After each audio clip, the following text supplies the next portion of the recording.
नमस्कार दोस्तों, मैं हूं doctor B.M. Baghel, principal polytechnic college. सर्वप्रथम मेरे चैनल को लाइक और सब्सक्राइब कर दीजिए। दोस्तों, आज हमने बहुत अच्छी कंपनी मेघमणि फेयरकेम लिमिटेड स्पेशलिटी केमिकल वाली को चुना है। दोस्तों, ये मेघमणि ऑर्गेनाइज की सहायक कंपनी हुआ करती थी। डी मर्ज के बाद इसकी लिस्टिंग हुई, अर्थात अलग कारोबार को अलग अलग कर दिया गया है। अब मेघमणि ऑर्गेनाइज अलग है और मेघमणि फेयरकेम अलग है। फेयरकेम अच्छी कंपनी है, ग्रुप बी की कंपनी है। मार्केट का फुल कैप 2942 करोड़ है। 52 हाई 854 है। 52 लो 386 रुपये है। मेघमणि फाइन केम लिमिटेड MFL एक ISO 9001 और ISO 14001 प्रमाणित कंपनी है, जिसकी स्थापना वर्ष 2007 में हुई थी। दोस्तों, जिसे वैश्विक बाजार में क्लोर अल्कली और इसके डेरिवेटिव्स के अग्रणी उत्पादकों में से एक के रूप में बैकवर्ड और फॉरवर्ड इंटीग्रेशन सुविधाओं के साथ मान्यता प्राप्त है। MFL के पास caustic soda, caustic potash, chlorine, hydrogen chloro methane और हाइड्रोजन पेरोक्साइड के निर्माण में अंतर्राष्ट्रीय मानकों को पूरा करने के लिए पूरी तरह से ऑटोमेटेड प्रोडक्शन फैसिलिटीज है। MFL का लक्ष्य घरेलू और निर्यात बाजार को बढ़ावा देना है। इस प्रकार इन इंडिया की यह एक पहल भी है। विनिर्माण मैन्युफैक्चरिंग यूनिट रणनीतिक रूप से GIDC दहेज में स्थित है। गुजरात में एक पेट्रोलियम, रसायन और पेट्रोकेमिकल निवेश क्षेत्र कहलाता है। यह प्लांट 60 हेक्टेयर में फैला हुआ है और आधुनिक ऑटोमेशन, मशीनरी और मेम्ब्रेन सेल प्रोसेस जैसी तकनीक से लैस है। इनके प्रोडक्ट में chlor alkali derivatives, hydrogen peroxide, chloromethanes upcoming project भी हैं इनके, जिसमें जो है epichlorohydrin ECH, chlorinated polyvinyl chloride CVVC। दोस्तों, हमारे पास कंपनी की एनुअल रिपोर्ट है। The outcomes of the renovation already showing out performance, value addition, profit growth.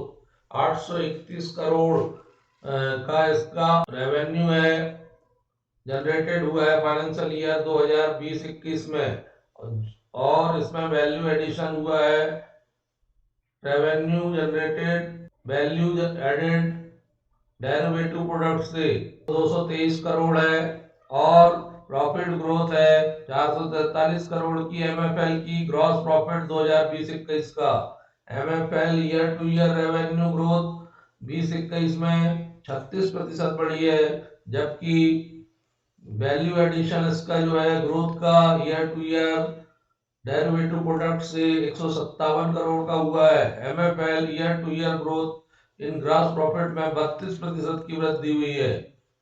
दोस्तों, फाइनेंशियल हेल्थ की बात करें इनकी बिजनेस की, तो रेवेन्यू फ्रॉम ऑपरेशन इनकी करोड़ में 137.6 करोड़ आई है, और क्वार्टर 1 में आई थी, और क्वार्टर 2 में 210.90 करोड़ आई थी, क्वार्टर 3 में 221.5 करोड़ आई थी, क्वार्टर 4 में 258.6 करोड़ आई थी। EBITDA मार्जिन इनका 41% था क्वार्टर 1 में, क्वार्टर 2 में 71.4 था, और क्वार्टर 3 में 68.4 था, और क्वार्टर 4 में बढ़ के 80.3 हो गया था। प्रॉफिट आफ्टर टैक्स 70.9 करोड़ था, जो सेकेंड क्वार्टर में 25.6 करोड़ हो गया था, और थर्ड क्वार्टर में 24.6 करोड़, फोर्थ क्वार्टर में 32.8 crore. Cash profit 28.8 crore, 45.9 crore, 45.8 crore, 53.9 crore. EBITDA margin 29.9, 33.9, 30.9, 31.1। Interest outflow 4.1, 9.1, 11.1, 4.2। ये how be transferred in the last few years, कुछ सालों में इन्होंने किस प्रकार से ये ग्रोथ की है वो आप करोड़ में देख सकते हैं। 18 में इनके पास 602 करोड़ रुपए की रेवेन्यू थी, जो 2021 में बढ़ के 831 करोड़ हो गई। इस प्रकार फाइनेंशियल ईयर 2021 में 36% की इनकी वृद्धि हुई है। company recorded growth of the 36% in its revenue from 613 crore to 831 crore financial year 2020-21। ईबीटा इनका 35% बढ़ गया है फाइनेंशियल ईयर में। नेट प्रॉफिट इनका 10% बढ़ा है और ईबीटा इनका जो है स्थायी है financial year 2021। Return of capital employed इनका जो है 1% है in financial year 21। The company return of capital employed increased from 15% in financial year 2019-20 to 16% in financial year 2020-21 on account of higher profitability. NEFT EBITDA देख लीजिए।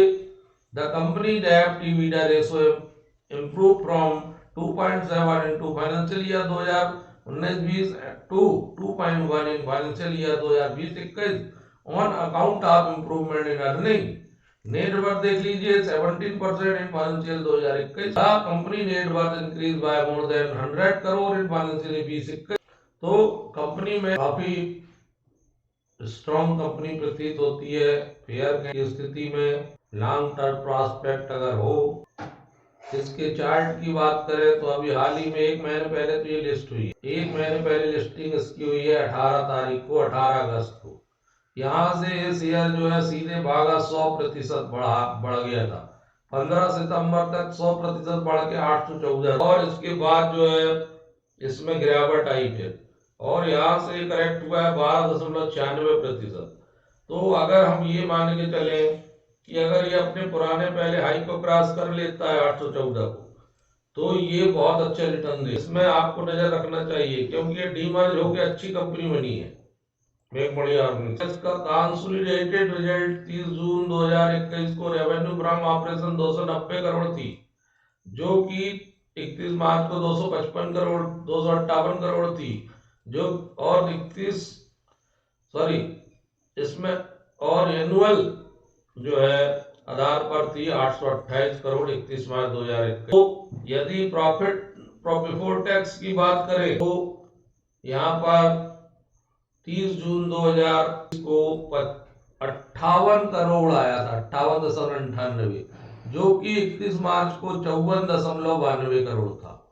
और net profit की बात करें तो 36.95 करोड़ आया था जो कि 31 मार्च को 32.76 करोड़ था। इस प्रकार ईपीएस की बात करें बेसिक ईपीएस 8.89 था 30 जून 2021 को जबकि 31 मार्च को 7.89 था। तो इस प्रकार ग्रोथ बढ़ते चली जा रही है। इस पे नजर रखना बहुत जरूरी है।